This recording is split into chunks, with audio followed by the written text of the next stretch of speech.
Hello guys, আসসালামু আলাইকুম। কেমন আছো তোমরা সবাই? আশা করি সবাই সবার জায়গা থেকে ভালো আছো। আমিও আল্লাহর অশেষ রহমতে ভালো আছি। শত না ভালো থাকার মধ্যেও ভালো আছি। ঘরের ভিতরে যত কিছুই হোক না কেন, সবার সাথে হাসি মুখে ঘুরে বেড়ানো, সবাইকে নিজের কষ্ট না বুঝতে দেওয়া, সেটাই হলো একজন নারী।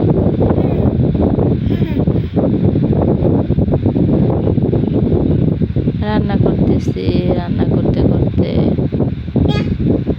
এখানে কি বলবো বুঝতে পারি না। মুরগি মাংস রান্না করতেছি। তো আমার মতো অভাগা কোনো নারী আছে কিনা জানি না। নিজের মানুষরাই শত্রুর মতো আচরণ করে, শত্রুর মতো করে। আমি জীবনে তাদের জন্য কি করলাম আর তারা সবাই আমার জন্য কি করে, সেটা মনে হলে একবার দুনিয়া অন্ধকার মনে হয়। আমার জীবনের সবটা দিয়ে দিছি, আমি সব কিছু করছি আমি তাদের জন্য, কিন্তু আমার জন্য কেউ কিচ্ছু করলো না। এটাই হলো আমার আফসোস, এটাই হলো আমার আফসোস। কিন্তু কারোর জন্য কিছু করতে নেই, কারোর জন্য কিছু করতে নেই। কোনো মানুষই স্বার্থ ছাড়া কাজ করে না। আমাকে সবাই ব্যবহার করছে, যার যার প্রয়োজন অনুযায়ী ব্যবহার করছে। এখন ব্যবহার করা শেষ, এখন ছুঁড়ে ফেলে দিচ্ছে। এখন যখন আমার প্রয়োজন তাদেরকে, তখন তারা বলে এখন নাকি পরিস্থিতি আগের মতো না, পরিস্থিতি আগের মতো না, সম্পর্ক আগের মতো না, সেজন্য আমার পাশে থাকা যাবে না, আমার পাশে থাকা নিষেধ। তাহলে কার জন্য কি করলাম, কার জন্য কি করলাম জীবনে, সেটাই বুঝতে পারলাম না। যে সেজন্যই বলি প্রতিটা মেয়েকে, নিজের জন্য কিছু করো। আশেপাশের মানুষদেরকে নিয়ে চিন্তা ভাবনা বাদ দিয়ে নিজেকে নিয়ে কিছু করো, নিজেকে নিয়ে চিন্তা করো। কারোর জন্য কিছু করলেও লাভ নাই, কোনো লাভ নেই।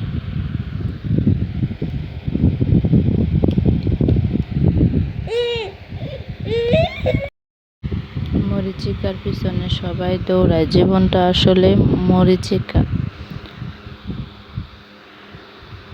জীবনে যদি কিছু করতে মন চায় তাহলে নিজের জন্য করবা, অন্য কারোর জন্য কিচ্ছু করার দরকার নেই যদি ভালো থাকতে চাও। আর যদি অন্যের জন্য কিছু করো, তখন মনে হবে, এক সময় যে মনে হবে যে জীবনে কি করলাম, জীবনটাই তো শেষ, জীবনটাই তো বরবাদ হয়ে গেল। জীবনের অর্ধেকটা সময় ব্যয় করে ফেললাম অন্যের পিছনে। নিজের সংসার বলতে এখন পর্যন্ত কিচ্ছু নেই। নিজের সংসারের জন্য কিছু করলাম না, নিজের জন্য কিছু করলাম না। কিন্তু সময় পার হয়ে গেছে ঠিকই, অনেক বেশি, অনেক বেশি সময় পার হয়ে গেছে, কিন্তু নিজের জন্য এখনো কিছু করা হয়নি। সবশেষে একটা কথাই বলবো আমি, যে প্রত্যেকটা মেয়ে মানুষেরই ইনকাম করাটা খুবই দরকার। ইনকাম করাটা যে কত প্রয়োজন। তোমার যদি ইনকাম থাকে, কেউ বলতে পারবে না যে আমার বাড়ি থেকে বের হও, কেউ বলতে পারবে না যে এটা আমার বাড়ি, কেউ বলতে পারবে না যে কিছু করতে পারবে না, এই বাড়িতে কিছু করতে পারবে না। এই বাড়িতে কিছু করতে গেলে আমার অনুমতি লাগবে, আমার অনুমতি ছাড়া কিছু করা যাবে না, এগুলা কেউ বলতে পারবে না। যখন নিজে ইনকাম করবা, নিজের ইনকামে টাকায় চলবা, নিজের ইনকামে টাকা খরচ করবা, তখন দেখবা সবাই তোমার পিছন পিছন ঘুরঘুর করতেছে, পিছন পিছন ঘুরঘুর করতেছে। তখন তোমার থেকে ভালো কোনো মানুষই নেই দুনিয়াতে। কোনো ভালো মানুষ যদি থাকো তাহলে তুমি, আর যদি কোনো ইনকাম না থাকে তাহলে তোমার থেকে খারাপ কোনো মানুষের দুনিয়াতে নেই। আমি তো বলবো, আমি আমি জীবনে একটা কথাই বলবো, সবাই তো আর কোনো দিন খারাপ হতে পারে না। কিন্তু আমার মনে হয় কি, কোনো এক জায়গায় যায় যে আমি মনে হয় খারাপ, কারণ সবাই তো খারাপ হবে না। সবাই কি খারাপ হবে?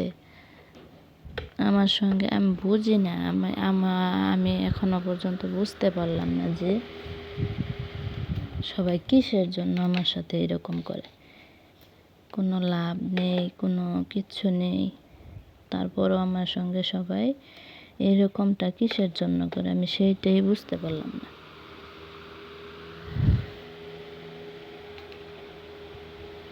তুমি যদি সারা জীবনও দাও, তুমি যদি সারা জীবনও দিয়ে দাও, তারপরও একদিন যদি না দাও তাহলে বলবে কোনো দিনও কিচ্ছু দাও নাই। ওই একদিনই বড় হয়ে যায়, কিন্তু সারা জীবন যে করলা ওটার কোনো মূল্যই নেই। বয়স দেওয়ার সময় আমার মেয়ে দুষ্টুমি করে, কথা বলে, সেজন্য সমস্যা হয়। তো অনেক কথাই বলে ফেললাম। তোমরা সবাই আমার পাশে থাকবে, আমার চ্যানেলটা সাপোর্ট করবে। আশা করি সবাই আমার ভিডিওগুলো দেখবে। আজকের মতো এই পর্যন্তই। সবাই ভালো থাকবে। আসসালামু আলাইকুম। আল্লাহ হাফিজ।